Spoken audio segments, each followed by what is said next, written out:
Boker, à quelques jours de la semaine de Tisha B'Av, il serait bon de rappeler les halachot relatives à cette semaine-là et les quelques restrictions qui entrent en vigueur à partir de Motzei Shabbat. Vous savez qu'Alpi Halacha, les avis divergent. Le public Ashkenaz a l'habitude de ne pas se laver depuis le jour de Rosh Chodesh. Le public séfarade respecte cette restriction uniquement à partir du Motzei Shabbat, c'est-à-dire de l'entrée de la semaine dans laquelle le Tisha B'Av tombe. En quoi cette interdiction consiste? Est-ce qu'on a le droit de se laver à l'eau froide, à l'eau chaude en partie? Les avis également divergent. Pour le public Ashkenaz, une personne qui se lave non pas pour le plaisir mais vraiment pour se laver parce qu'elle a besoin de se nettoyer pourra éventuellement se laver à l'eau froide partiellement et avec du savon selon certains avis. Pour le public séfarade, les avis sont un peu plus indulgents.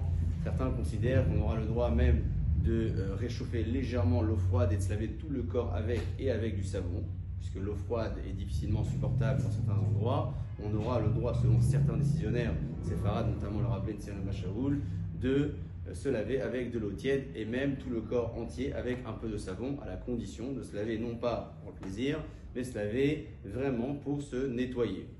Une fois que la personne sort de la douche, elle a certainement envie de se changer les vêtements. A-t-on donc le droit de porter des vêtements propres pendant cette semaine de Tisha B'Av?